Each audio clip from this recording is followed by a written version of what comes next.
Hello everyone and welcome to Monday's edition of the Terrace Scottish Football Podcast. My name is Craig Anderson and I'm joined down the line by Robert Borthwick. Hello there, how are we? I am, aside from the football, which we'll get onto, which I'm fuming about, doing very well, and I presume the football aspect will be good for you, but what about the rest of it? The personal aspects are shambles, as always. However, the football side of things are very good, Craig, and that's the main thing. That's what we're here for. And we'll get on to both of our teams as we cover an event-packed Scottish Premiership weekend, a quite enjoyable one for the neutral viewer, I would imagine, as well. And we'll start with what was the most scintillating aspects of the weekend. It was Sunday evening. Some people don't like Sunday evening games, and I think they're a bit of a pain in the arse to go to, or they can be, depending on like if you're like me and live 45 minutes away from your team's ground. But they are, for me, very, very good. A very good time slot for the viewer, and we were treated to Hibernian 3, Dundee United 3 on Saturday night. What did you make of the game, Rob? A phenomenal game of football, and you know, I hated seeing Premier Sports tweeted after. It's like, what an advert for Scottish football. It's like, it's been going for 150 fucking years. We don't need any more adverts. Just watch it. It's good fun.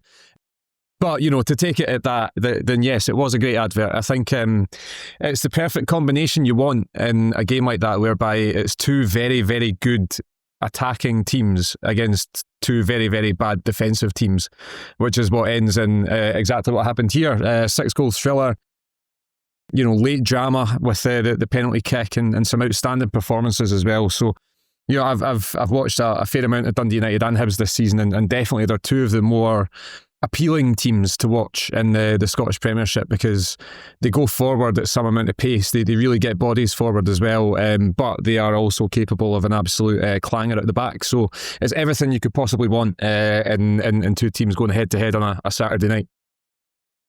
Yeah, absolutely. I thought it was a fantastic game, a great advert for the product. It has to be said, as you alluded to earlier. That's the main thing I think that we have to think about with Scottish football is being an advert for itself. So, you know, that way that you watch a 90-minute advert for another 90-minute programme all the time. That's kind of how I would see it.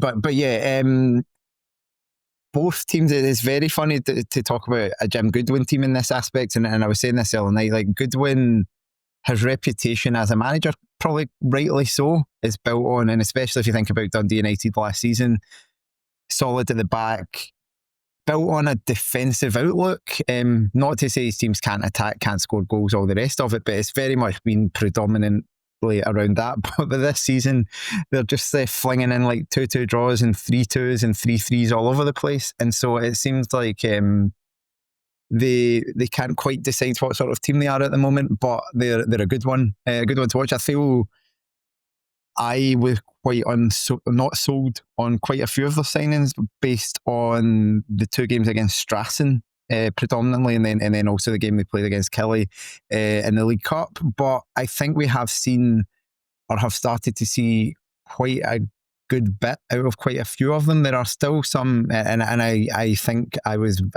becoming more and more vindicated on Kucherenko. I think we saw that in this game where he was certainly at fault for one goal, and he was also at fault for the concession of the penalty, which he then could have saved as well. So I think there are flaws to this Dundee United team, but we're seeing that as an attacking force. They have quite a lot about them, and I think the addition, I spoke about this the last time I was on a Monday pod, the addition of Lucas Stevenson makes a big difference to that, bringing him back, one of their better players from last season. Couple of goals in this game, could have had a hat-trick, probably should have had a hat-trick right at the end.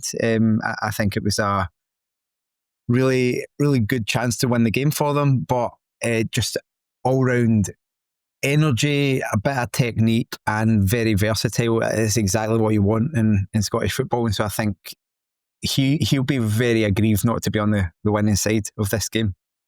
Yeah, I mean, he fully deserved to be. You saw how happy the Dundee United fans were that he was coming back, and rightly so, because he was an outstanding performer last season, and to be able to get a player like that back, it's not that often really you get a year upon year sort of deal with a Premier League side. Quite often, if they have performed well up here, they might want to chuck them into the English Championship or something like that. But obviously Dundee United have benefited from that massively. But also it's like, I just think that everything in an attacking sense in this Dundee United team is really easy on the eye, because you've got Stevenson on one side, you've got Will Ferry on the other. Will Ferry's a player I really, really like, and someone who, for United's sake, I'll hope stays fit for the duration. And then in this game, Ivan Dolček, who, you know, after a sluggish enough start in the first couple of games, has really turned it on. He looks like a fantastic signing. Zach Sapsford. Yeah, player of the month. I mean, that's it. He was scoring for fun. He got an assist in this game. Sapsford looks like, I was saying this in a previous podcast, you know, it's the A-League's maybe not as bad as what we made it out to be in the last couple of years, because Sapsford's come in and looks like he can absolutely mix it. And I really like Luka Fata as well. He's rapid. He's absolutely delighted to be running at any form of defender. It doesn't matter if they're a fast one or a big one. He just wants to go at them and make something happen. So lots to like from an attacking point of view from United, and obviously we saw that a lot during the game. I think the one side of it, and we'll now, I suppose it's a natural segue going to Hibs, is, you know, defensively Hibs are a bit of a shambles at the moment, and really you look at the sort of outstanding performer of the season is Rocky Bushiri. However, you know, if he's got Iredale, who's not hitting the heights that he did last season, O'Hara, who I'm still kind of unsure about either side of him, then that can cause a bit of confusion as well. And I'd say that the main benefactor the main sort of culprit even in the Hibs defence in this game was Nicky Cadden, who's a player that I really, really enjoy watching. But from a defensive point of view, he's not a left back by trade, and United were actually quite smart to kind of pinpoint him quite often during the game. Yeah, I think that it's not just kind of individual performances in terms of the defence, and you're right that Cadden was picked out, and I think he's not, if we're being very honest, Nicky Cadden's not a defender. He's playing as a wing back, and he's in his team as a wing back because of his attacking qualities and nothing to do with his defensive ones. But it's not just, as you alluded to, individual performances there, but the shape of the defence. They are getting ripped open. They're getting caught out all over the place, and it feels like the European performances and the fact that they were so good in attack is kind of masked that. The fact that the reason they went out to Liga Warsaw is because they conceded 5 goals against them. They conceded 3 at Easter Road against Partizan, and I don't think either of those teams were necessarily had to work for those goals. And I think Hibs are giving teams goals on a regular basis. All right, we can maybe single out some of the goals they've conceded have been fantastic goals, and you can't kind of legislate for that, but you can legislate for the sort of ones that were conceded in this game. And you talk about the defence, and I think having Jordan Smith behind them probably doesn't help that defence, because they're jittery with a goalkeeper like that. You saw some of the errors he's already made leading into this game. He was culpable definitely for one goal, potentially for others. And to me, this whole game points to some of David Gray's biggest weaknesses, which is his unwillingness to change it, is sort of loyalty, which can be a strength to certain players, but I think you have to be loyal to the right players. And I think, interestingly enough, the guy who has probably benefited the most from another manager's loyalty and Steve Clarke's loyalty, which is Grant Hanley, who's sitting on the bench there. I refuse, regardless of where Grant Hanley is in his career at this point, I refuse to believe he would not be a better option in that defence than Warren O'Hara. The guy who's just been out last Friday night in Copenhagen, marshalling a Scotland defence to a really impressive clean sheet against a pretty good Danish team, not a brilliant one. And he turns up against Dundee United and can't be trusted against some guy at the A-League. It doesn't, to me, make much sense. And again, if Hibs were keeping clean sheets every week and they were like, okay, Hanley's going to have to wait to get into this team, fair enough, but that's not where they are. So it's Yeah, to me, it's just an odd situation. And I've talked about that, about the goalkeeper situation. Salinger's there. We don't know too much about him because we've not seen him, really. I think he's played once. It took Cadden long enough to get back into the team ahead of Obita, who, again, hasn't done a lot. We are seeing, again, we've not seen much from Klidgey to say he deserves a start, but he's a record signing. We're not seeing a lot from him. The same players are being kind of used week in, week out, and that is fine when you're winning games, but that's 5 games without a win for Hibs, and it's, I think, 1 win in 8. So they are gradually slipping towards poor form without it being noticed, I think. Yeah, and I think it's going relatively unnoticed because there's so much to like about this Hibs team at the same time, and I think that, you know, we've sort of opened on the negatives with Hibs after sort of opening on the positives with United, but I think it's like Kieran Bowie, we can talk about him all day long because he is the guy.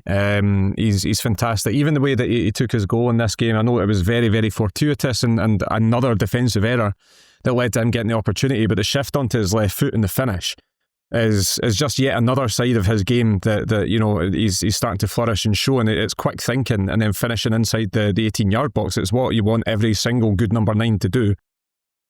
And, you know, I feel like we will talk about him on every single podcast, so I won't dwell on him for too long.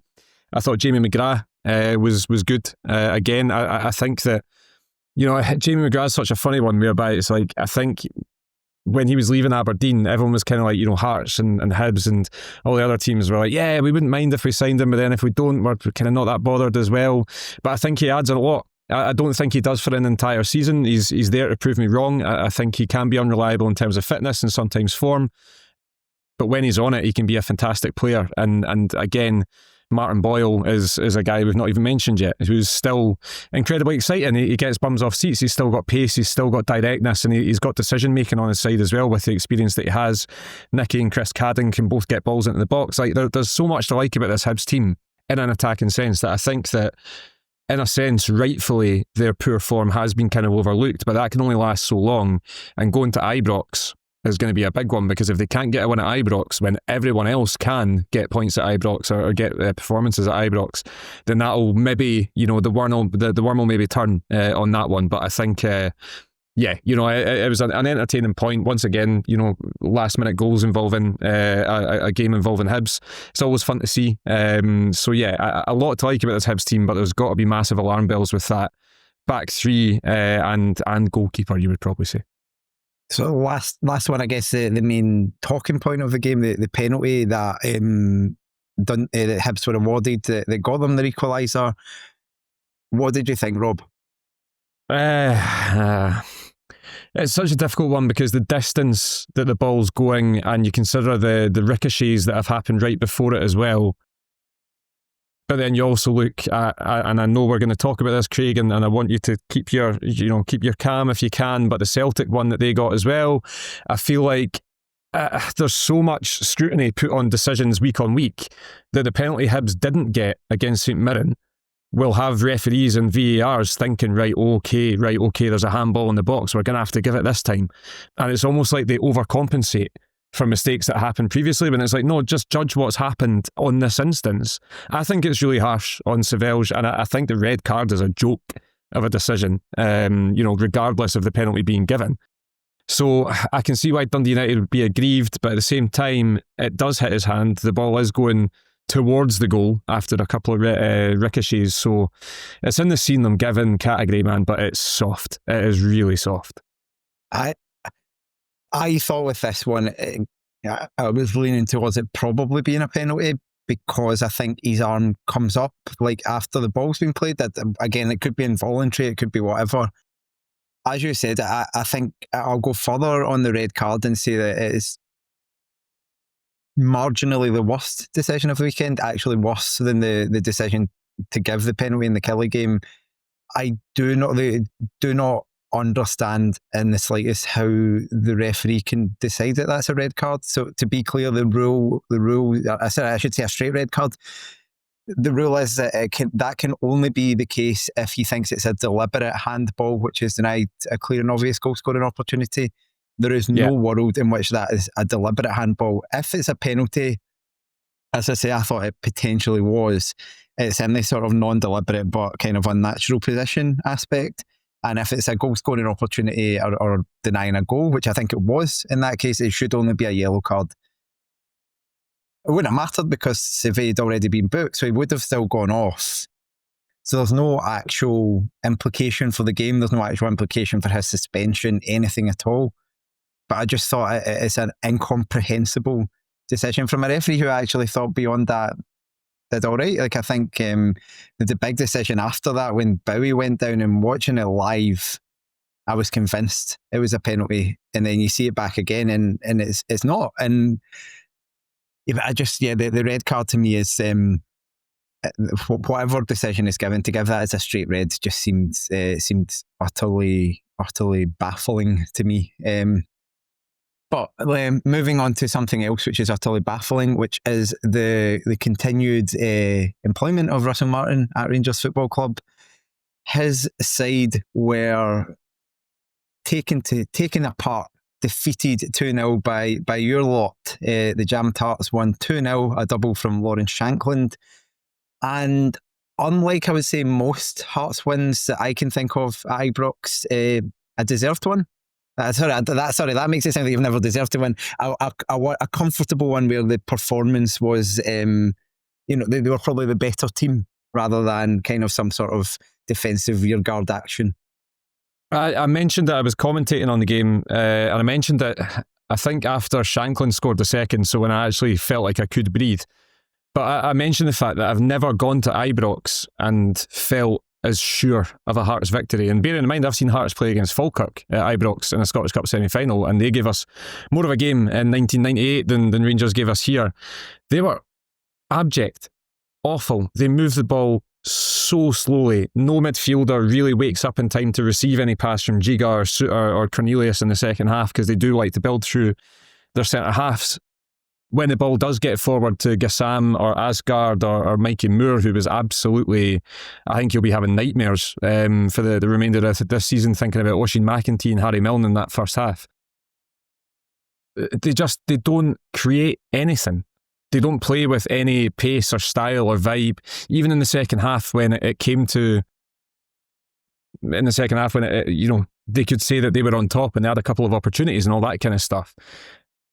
It still didn't really feel in that much danger, and it still didn't feel like they were doing so by playing the Russell Martin way.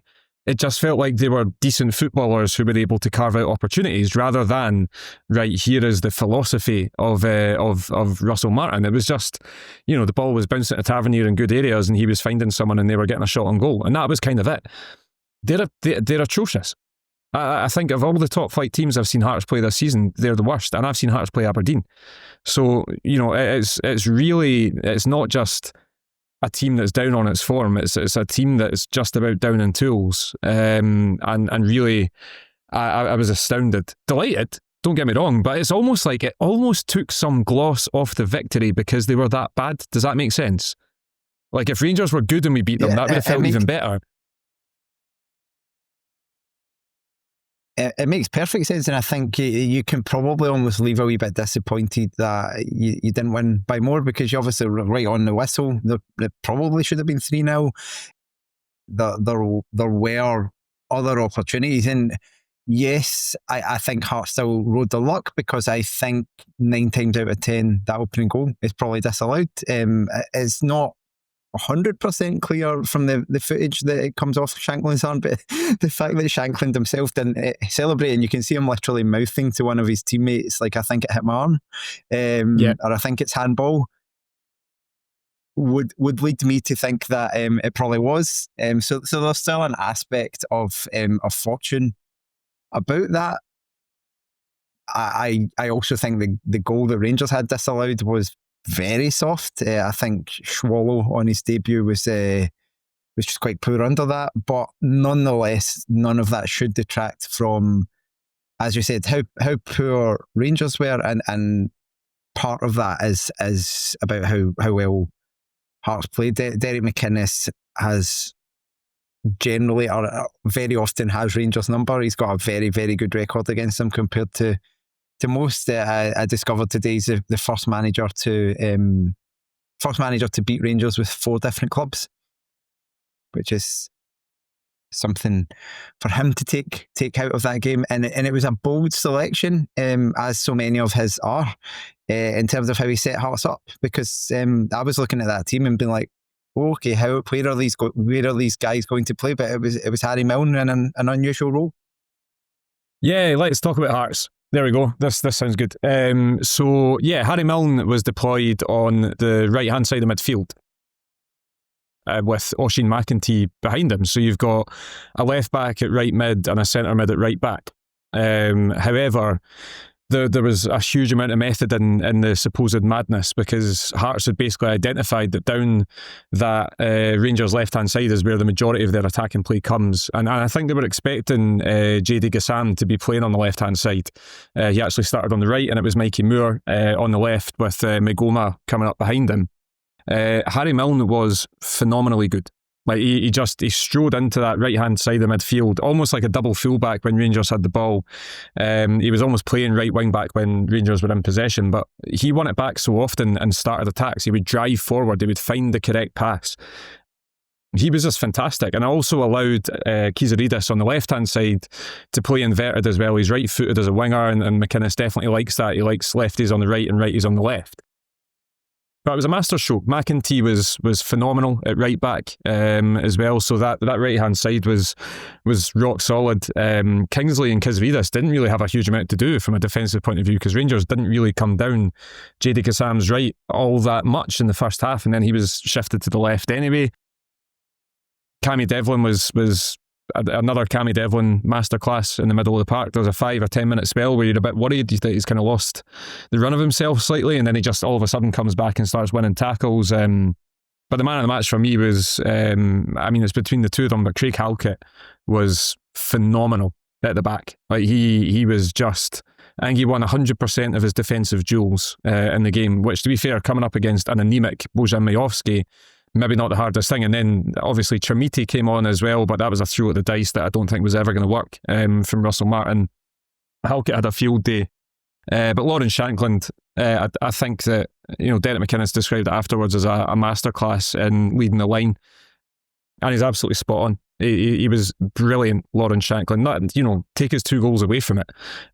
Just in terms of his importance to the team, how he, assisted in build-up play, but also the work rate. If he ever did lose the ball, or if someone near him lost the ball, he was sprinting back to try and win it back. He was part of the pack that was hunting down the player and stopping Rangers from playing.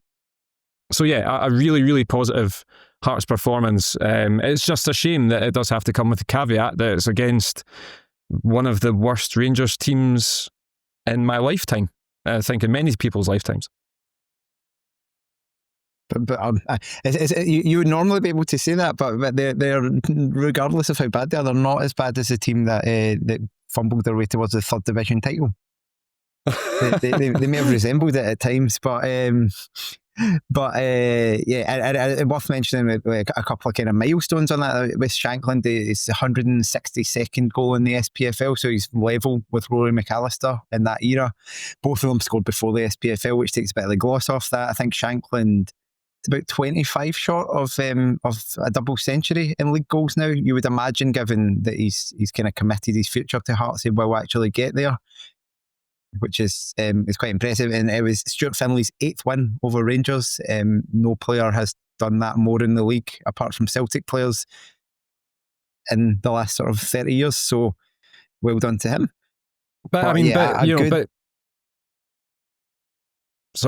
Big Stu Finley, he kind of breezed past in this game. It was just like Halkett was the one doing all the noticeable work, and Stu Finley just had a cigar out that entire time. Obviously, with his upbringing and the team that he supports, I'm sure he'll be delighted to get a win at Ibrox and have so many wins against Rangers as well. But yeah, them as a back two right now are looking formidable, and then Braga and Shankland at the other end are looking very similar. So it's things are gelling, things are coming together.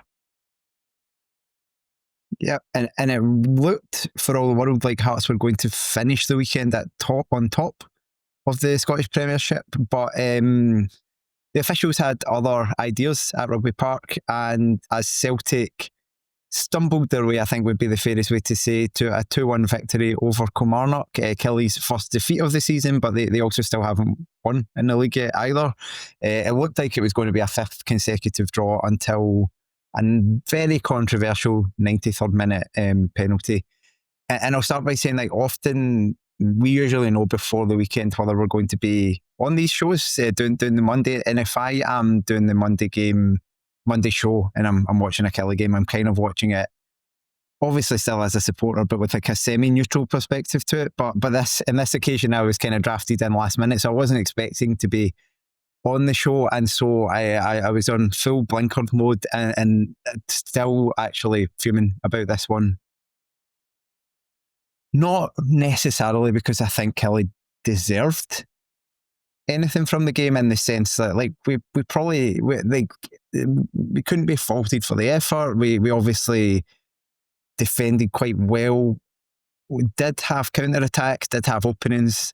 Ultimately, we had one shot on target, which was the goal. I think Benjamin Nygren had as many shots for us as anyone else did. But nonetheless, to do all that, to put in that effort to get yourself to the position where you are level, and then to have that decision kind of literally basically the last kick of the game is a kick in the teeth. You could tell Kettlewell was fuming about it. He may have, as he very regularly does, said 3,000 words where 2 were necessary, but it was quite clear that he was saying, and he felt it in the dressing room as well, that the players had been told at the start of the season decisions like that weren't going to be penalties, where it deflected up off a teammate. It just clearly isn't a penalty. That's kind of, I don't think there will be much dissent on that. If Forrest's shot comes straight up off Lewis Mayo's hand, it probably is a penalty. Even though it shouldn't be in the sense of like what I think the fairest version of the rules would be, you can understand that if someone's body's turned and his arm's out, that's going to get given. But for that shot to deflect up off Robbie Dees onto Mayo at that distance, it's inexplicable that the decision was made. I think it's probably a lot of pressure gets put on John Beaton once it's been flagged up to him to go and have a look at it. I think we all know Matthew McDermott is just simply not a very good referee. So him getting a bit excited and making a bad call is kind of par for the course. And usually it's the other way around. Killie have experienced it where he's made the bad call on the pitch, and it's not always been against it. It's been in favour at times as well. And the VAR's kind of basically had to step in and tell him, you've got this one wrong again, Matthew. Do you want to sort it out? But this time it was the other way around. And I feel Beaton had to be a lot braver in saying, Matthew, you've fucked this one up again. It's not a penalty, and just playing on, which he didn't do. And then as a result, Iheanacho was able to kind of waddle up to the ball and smash it in to take the win for Celtic. Rob, you can give your perspectives on the game, but that's my shoot take on it. I mean, really, the only interesting thing that properly happened in that game was that decision. And I'm in complete agreement with you. And I think you can always tell when it's been a bit of a bad decision, because even Celtic fans are fully agreeing that was never a penalty kick. And that is something that very rarely happens. I think the majority of Celtic fans that I've seen or spoken to have said it was never a penalty, but obviously if it's given for your team, you take it, and that's absolutely fine. Yeah, it's a nonsense decision, and I feel for you and understand why that's the only thing you spoke about, because it's the only thing I would speak about as well. In terms of the game, I thought Sebastian Tuneki looked like he's got something about him in terms of Celtic's new signings. Balikwisha, I'm still deeply unsure about. I'm not sure if he's quite up to speed yet, is maybe the charitable way of saying that. Daisen Maeda scoring a goal, and obviously he looks like he's playing in a different league. Yeah, aye. It's a funny one when Celtic get them wrong, but as I say, on the other side, Tuneki does look like a decent player. He was really, really positive on the left-hand side. Obviously, Celtic are looking for that Kuhn replacement, and with Jota out for the foreseeable as well, they kind of needed that penetration from wide, and he looks like he'll be able to offer that when he gets fully up to speed with it. And yeah, like I said, Maeda's scoring, getting back on the goal run after his dreams were quashed for his move to Brentford. He's just getting up and getting on with it. So yeah, Celtic remain unconvincing. I would say they still seem quite bland and quite flat. There's nothing exciting about them. But this is kind of what Celtic do, be it by a bit of fortune or just complete, unrelenting pressure or dodgy penalty decisions.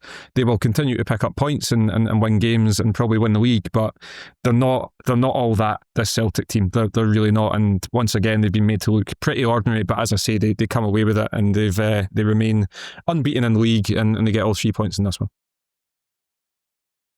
Yeah, and I think it's worth saying with Maeda, I think he was, so I was going to say he was stripped to come off, which makes absolutely no sense. I think Iheanacho was actually stripped to come on for him immediately when he scored the goal. So I think, and then that became a double change instead of a triple at the time. Yeah, I think Colby Donovan, a right back, in place for the injured Ralston, did reasonably well in what I think was his first start, definitely his first kind of proper start in a proper game. And yeah, from a Kelly perspective, I thought there were quite a few good performances in the defence. James Brown was making his debut, had a pretty tough afternoon against Tinecki, but kept going. Dom Thompson, a player I'm very much not sold on, and you saw him getting absolutely, even when he does well, he absolutely fucks it, as he did before the penalty decision, when he just I think it was James Forrest, just knocks him over, basically. You're quite a big guy, Dom, and if he stands up to that better, none of what we spoke about happens. The front two are an absolute nightmare to play against, and obviously it's a really nice goal from David Watson, adding kind of more strings to his bow, because I've seen him score headers before, but I've not ever seen him attacking across like that before.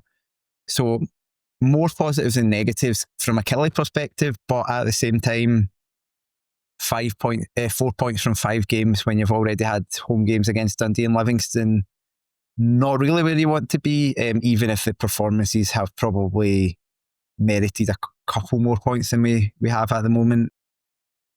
We'll wait and see. Very big game for Kelly on Friday night against St Mirren at home in the Cup quarter final. I think this will be very easily forgotten if we go out and get through to Hampden again. It's still quite a rare occurrence for Kelly in this era, so that's a massive game. I'm really looking forward to that one. From a Celtic point of view, they've got Partick Thistle, which I'm sure they will win, but they'll just be kind of looking around and thinking, we are very lucky this year that Rangers are in no position to challenge us, and it's probably too soon for this Hearts team. But it's nonetheless a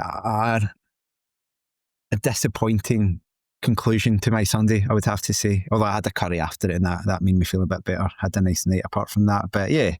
And if we can talk about the Celtic fan protest just very quickly as well. Oh yeah. Obviously didn't come in until the 12th minute, and I just wish more of them had maybe committed to it, to be honest, because the stand was still 2/3 full. So in reality, it kind of looked like a Hearts or a Hibs or an Aberdeen support that goes there, and you'd say that's a good away support. And then they came in, and it's it maybe didn't quite have the impact that they wanted it to, and maybe the impact that it deserves. I think that some of us have certainly been vocal in saying that, when things are obviously being ran not properly at your football club, and not how it really should be to get the best on the pitch, then the fans have every right to say what they want to say. And yeah, it just felt like a lot of Celtic fans maybe inadvertently stood up for the board slightly with staying and going into the ground early and all that kind of stuff. I agree, and I think people have kind of had, and it's very easy to make fun of Celtic fans. It's fun as well, but the protest is very justified in the sense of, regardless of the facts, I've seen people say, well, they've won 12 of the last 13 league titles and all the rest of it, which is true, but they are clearly not investing in that team. You can see that team on the park. The fact that the likes of he's going to the bench and it's Yang who's coming on, and you're thinking he's not going to hurt Kelly, and he didn't. They are you saw in the Champions League in particular, like they're crying out for just someone to change a game, and they currently don't have it. Then what happens is they panic and they spend money like big to almost placate the supporters, but they don't get it right. And everything that's kind of going on there is a bit of a mess. But as you said, Jeb, the apathy in general of supporters here, we can be vocal and we can kind of make our voices heard sometimes about a very limited number of issues, but anything that is kind of about a particular board, Kelly had their own experiences of this over a decade ago now, to be fair, with Michael Johnston, and trying to kind of oust his reign of terror, which was probably similar in nature to this one, where it wasn't, as I don't think it is with the Celtic board, nothing's been done out of badness. There's not a board out there to try and kill the club, or, you know, in the way that maybe is going on elsewhere and has in the past, but nonetheless, the board does not represent the interests of what the best thing for the future of the club would be. And yeah, if people are not kind of taking part in a protest, if you're sitting in your seat at that point, you're, as you say, it's almost like a proxy vote for the board. I think it's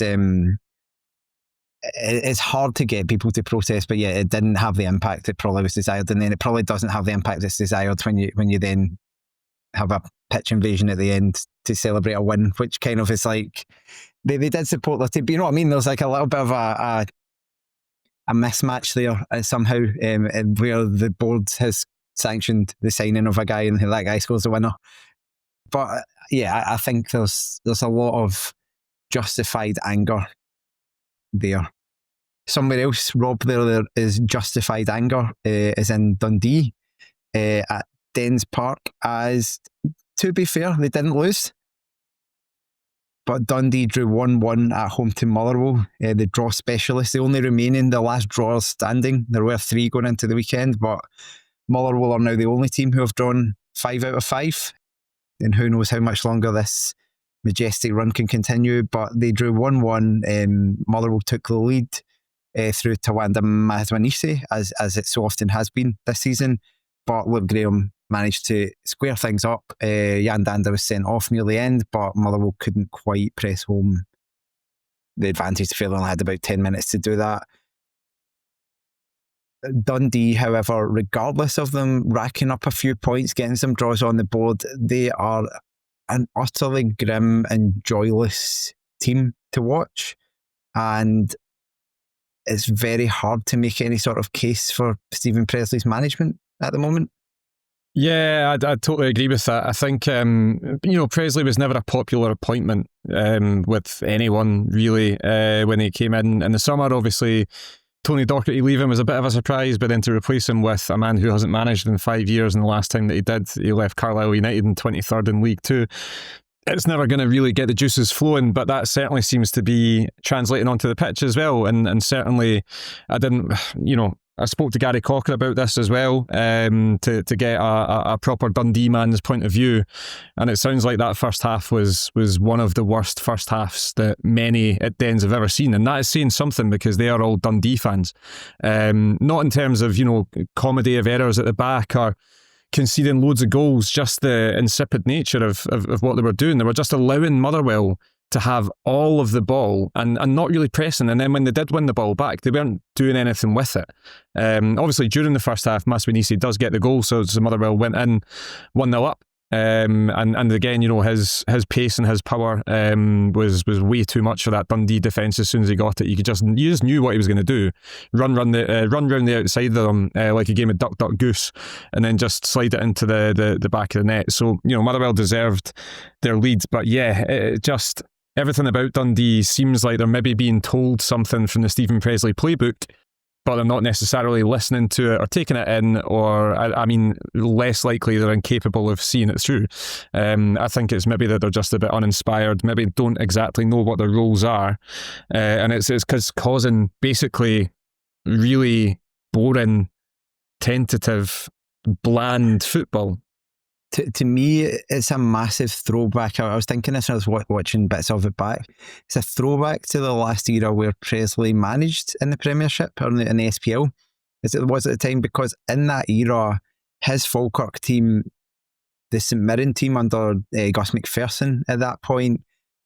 Kelly under kind of late stage Jim Jeffries once his heart had gone out of it, and Hamilton Accies under Billy Reid.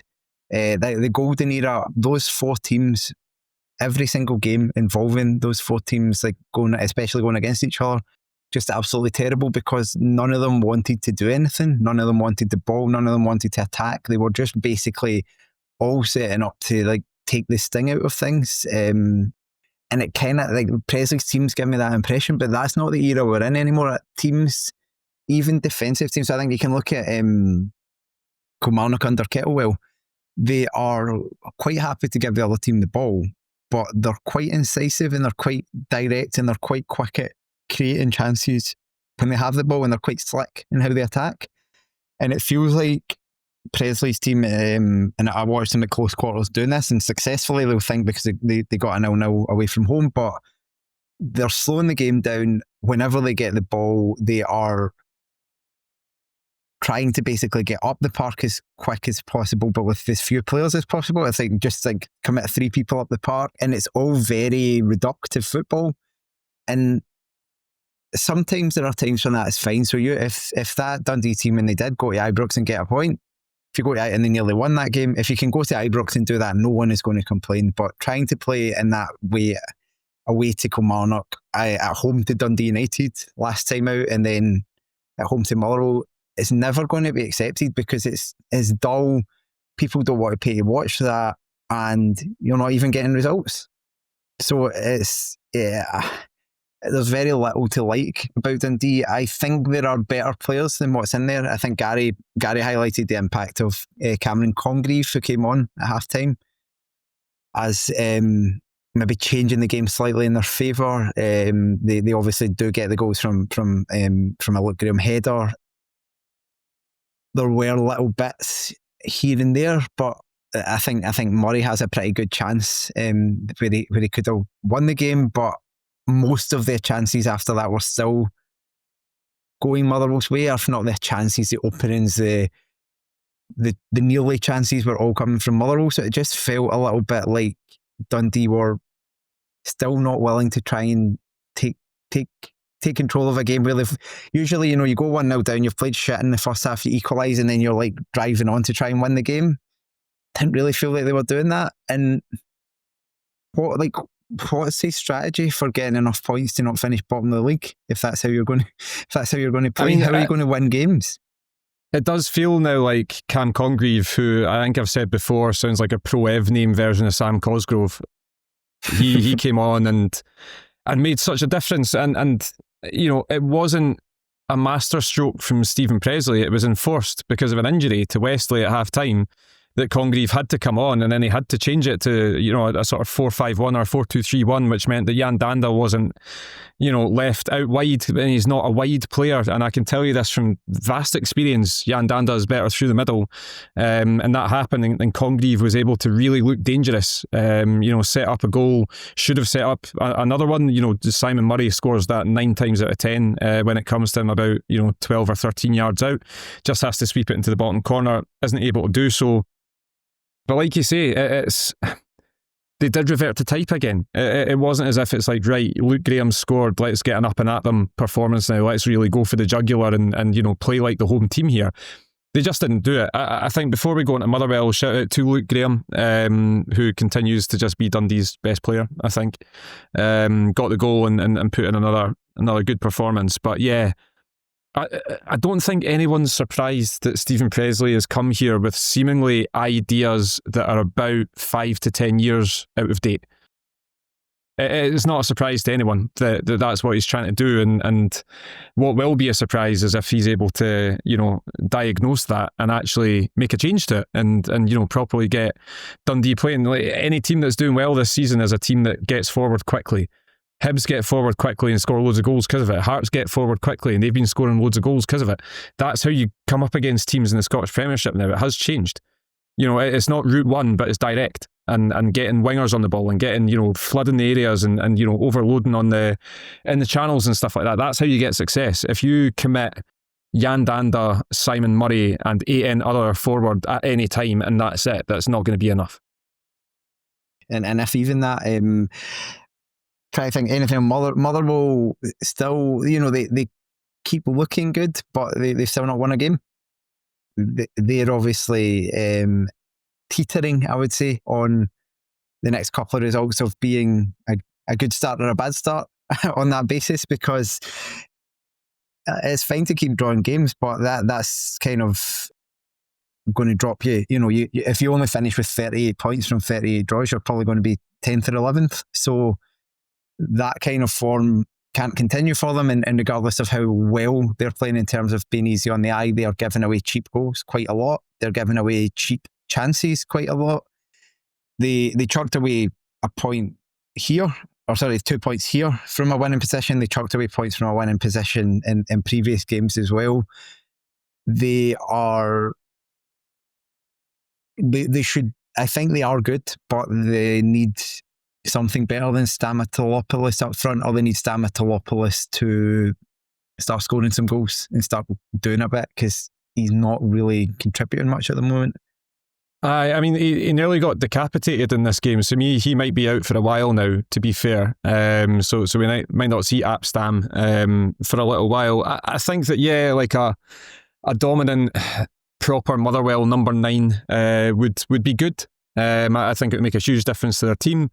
I don't think that's why they're losing goals from winning positions, though. I think it almost feels like there's it's a lot of style over substance, and maybe it just needs, because you look at the team and you think, right, there should be leaders in there, Stephen O'Donnell and Liam Gordon, who've worn armbands for various different clubs and all this kind of stuff. You look a bit deeper, there's not really anyone else that you're going to say is like, oh, that guy's a leader on the pitch. He's going to, properly take the game by the scruff and run with it. You've got a lot of really, really nice footballers. Longolo is fantastic at left back. I absolutely love watching him play. Elijah Just is fantastic. Lucas Fadinger, I think, is one of the signings of the season so far, despite the fact he's playing for a team that hasn't won yet. Elliot Watt. There's so many good players in that Motherwell team.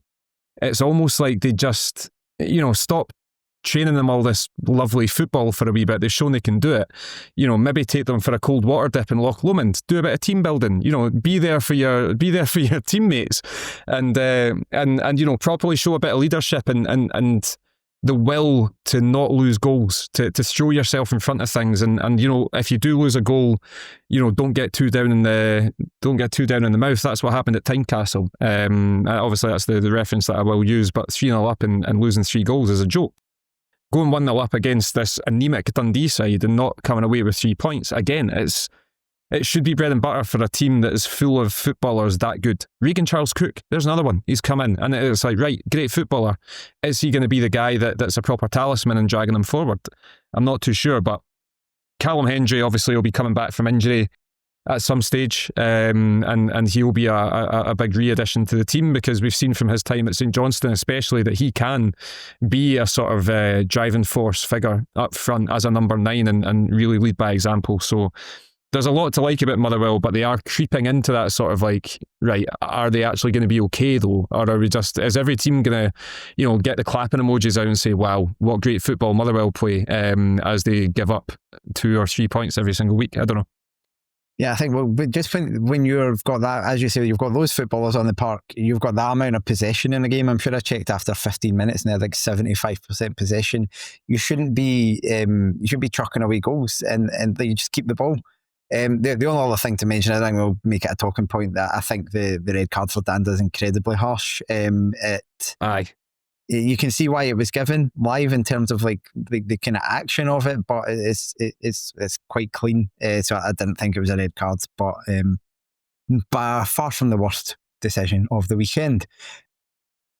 Going then, we're down to 2 more games to go. One of them had goals in it, so we will go for that one. And it was Falkirk 1, St Mirren 2. Another comfortable win for St Mirren, or another game for St Mirren where they get the job done. They're starting to put a wee run together after, I wouldn't even call it a wobbly start. They had a tough run of games to start with, but they are starting to climb the table. They're up to 4th now. They've not lost in 5 games. I think Celtic were the last team to beat them. Starting to look like they're kind of churning their way into action probably a wee bit earlier than they normally do as well. And as much as I think there were things to like about Falkirk in this game, probably still just about a deserved win for St Mirren. Yeah, I think so. And first and foremost, shut up, Chris Sutton. I would pay money to see this St Mirren team. They run over the top of folk and they've got loads of really big boys playing for them. And I quite like that in Scottish football. You need a team like that in Scottish football. And certainly the blood and thunder that we're not seeing from Motherwell, who we just spoke about, you see that in spades for St Mirren. Before we start talking about the football, I really enjoyed Killian Phillips for both St Mirren goals, celebrating them like he'd scored them. He was the first one at the fans both times. I was thinking the second one, because it was obviously, it does go up with Mandron kind of for the header, and I was like, I'm sure Mandron scored that goal. Did I not read that Mandron scored that goal? And then you watch it back. So yeah. Well, I don't know what that was about. He's just loving life. That's all it is. And listen, who are we to tell him not to? But yeah, I think in general in this game, there wasn't a massive amount between the teams. And I don't think that's necessarily a compliment for either. But St Mirren have the know-it-all, and they've got the experience in this league to basically, when it does come down to a tight game against a team that's newly promoted, then they'll know how to sort of pull all the tricks out of the bag in order to get the victory. And even with Brian Graham getting a late goal, a very Brian Graham goal, it didn't make a huge difference to St Mirren. They still knew that they could dig in and really sort of see out the victory. But yeah, I think after this game, a lot of St Mirren fans have mentioned Declan John, who I think went months without a club before he signed for St Mirren. And you look at the performances he's putting in, and you wonder how on earth he went without a club. Obviously, his goal's massively fortuitous. It's not a well-taken free kick, and it takes a huge deflection. But it's still, getting himself into areas. He put a few great deliveries into the box as well. I think it's his cross for the second goal as well. For the not Killian Phillips goal. Declan John should have been celebrating like Killian Phillips, not Killian Phillips. Anyway, there is still a fair amount to like about this St Mirren team, but they always kind of play on the differences. They play on the cusp quite a lot. And you kind of feel like that was maybe again the case on Saturday. But yeah, a decent side who I would pay money to go and watch, maybe only if Hearts aren't playing that day and some very specific circumstances surrounding it, but I would. So yeah, it's they're a good side who I think will probably finish top six again this season because they just have enough about them to do so. Yeah, and they're adding kind of different aspects to their game, and they're adding kind of better players. I think they've been gradually improving the squad rather than going backwards, which I think is always a good sign. The thing that struck me from Falkirk here is, and I've felt this obviously, and I watched quite a chunk of that when they beat Aberdeen at Pittodrie last time out, which was a great result for them. Every other time I've seen Falkirk, it's kind of felt like a lower league team playing a Premiership team in a cup tie. It's had that sort of plucky aspect where you're like, do you know what, Falkirk have done all right there. They've made a good account of themselves. They've not disgraced themselves in this game. They could have got something out of it on another day. They're not that far off. But my worry would be now that their kind of squad's set, because I kind of was still previously when I've spoken about them, window is still open, and you were wondering, what will they add? And they've added some. You mentioned Graham coming off the bench, and I think that's a good role for him at this kind of thing. McKeever can tire out defences and kind of bash them about, and Graham comes on and kind of does more of the same, but maybe with a bit more experience and a bit more know-how. I think Cartwright, who's been brought in, looks like a neat player. Some of the loanees could be good. We've not quite seen enough of them yet. He himself is a loanee, but some of the ones who came in the kind of end of September rather than earlier in the season. But there is just to me this sort of lingering aspect of like looking at the squad and thinking you could have done with just a one more bit of quality, either one more bit of quality in attack or a really experienced centre half being brought in, or an experienced defender, because I think they may be lacking there. I think Scott Bain has performed well so far. He had a couple of good saves in this game. But it's just a wee bit of... I worry that Falkirk will sit down in the summer and see this as a bit of a missed opportunity. They've got they've sold all those season tickets. They've got themselves back into the Premiership. Massive feel-good factor. I think that will continue for a little bit longer. But it just feels like could you have brought in one better player that might have given you a much better chance of kind of avoiding that bottom two? We'll wait and see. They may prove me wrong. I would like them to prove me wrong, but we will. Yeah, not in my own club's expense, I should add. But we'll wait and see. I'm kind of looking at this Falkirk team right now, not thinking this will click, more thinking will this click. In terms of the players that they've got that have come up from the division below, and obviously there was a lot of excitement because John McGlynn does play a lot of very nice football, and that's how they. Yeah, exactly, and that's how they obviously won the division last season and all this kind of stuff. They got the victory up at Aberdeen, which was a huge 3 points, but there's still question marks over certain players. I think that you're seeing, Dylan Tate and Calvin Miller making more of an impact as the season goes on. Two guys that were stalwarts for them last season, and they're getting up to pace with it. Like you said, Cartwright, I think he's a tremendous wee player in the middle of the park, and I think that, again, a loanee from a sort of elite academy down south can always go one of two ways, but he certainly seems to be standing out, and yeah, I think that there's a lot to potentially like about this Falkirk side. However, potentially liking things doesn't usually fly in the Scottish Premiership. Sometimes it can just be, right, you start the season badly, you're not really going to get that back. They've obviously got that bit of grace because of the Aberdeen game. They competed well in this one, so it'll be interesting to see how they go on, because right now I couldn't tell you if they're a definite for the bottom two or not, because there is definitely more to come from them. And games like Saturdays kind of show that. I don't think there was a massive amount between the two teams, but there was that lack of experience when it came to seeing out games or getting results in the top flight. So yeah, as I say, it's not this will click. It's a question mark still for me. Yeah, and where another place there is a massive question mark at the moment is at Pittodrie.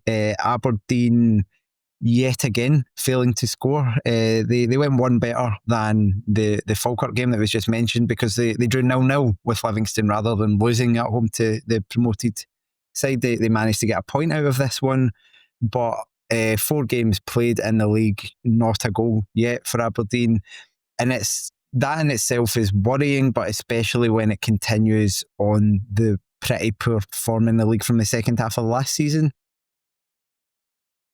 You do have to fear a little bit for where it's kind of going for them at this point.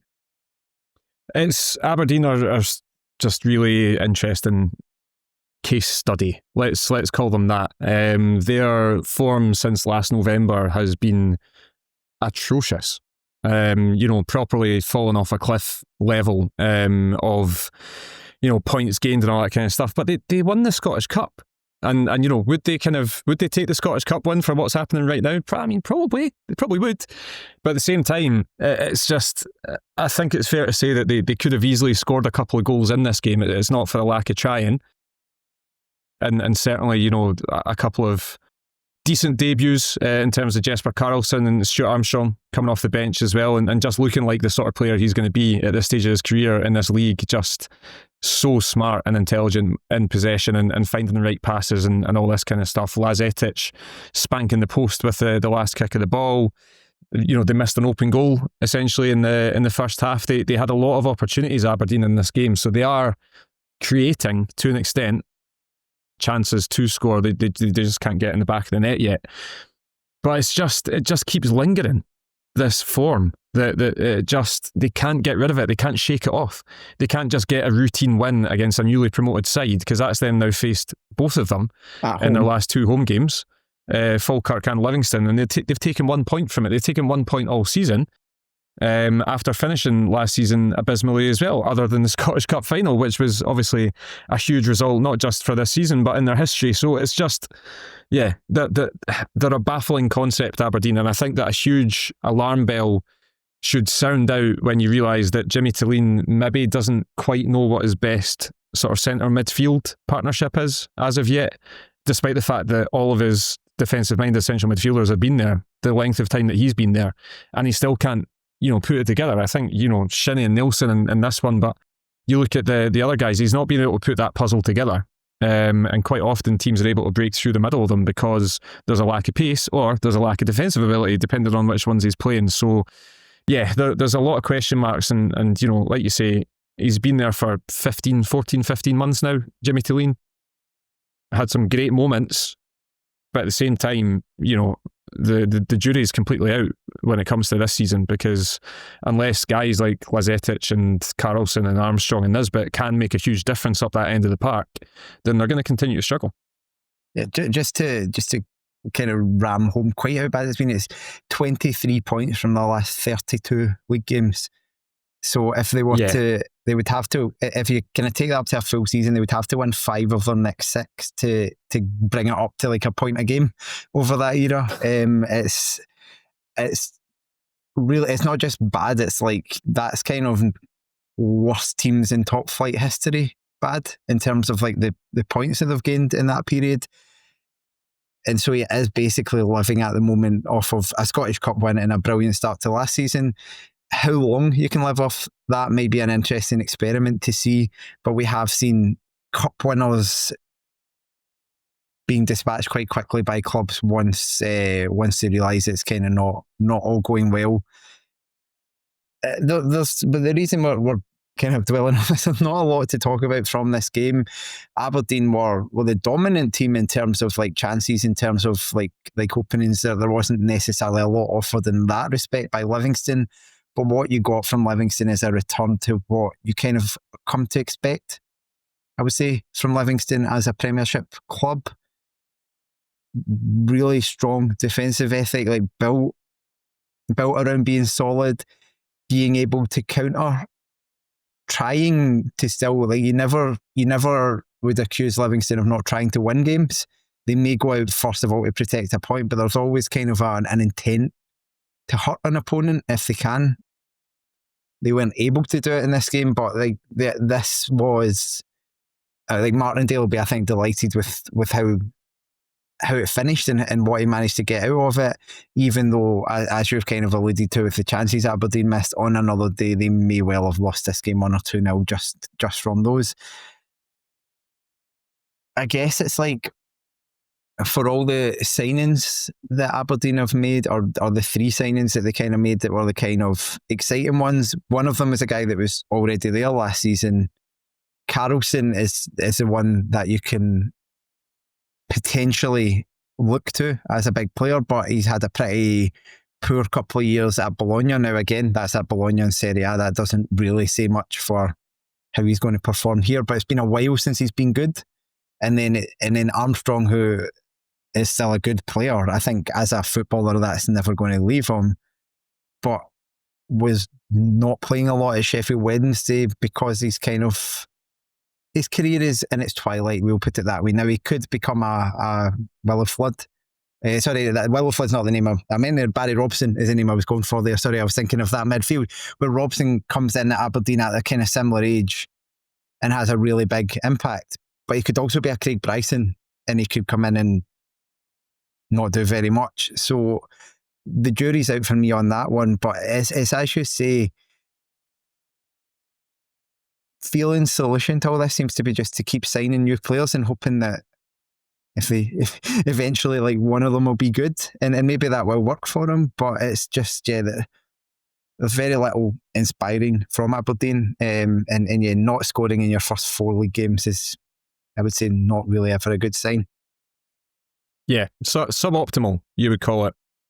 I think, they're better attacking players. Topi Keskinen, for example, hasn't really turned it on this season. Still plays the majority of minutes. Kusini Yengi has been roundly terrible since signing. Nisbet's going to need a bit of time to come up to speed. Lazetic has played very little amount of games in recent times as well. So, they have signed guys, but are they going to be able to just come in and hit the ground running and sort of take Aberdeen? I mean, to be fair, Saturday is a ready-made example of maybe not.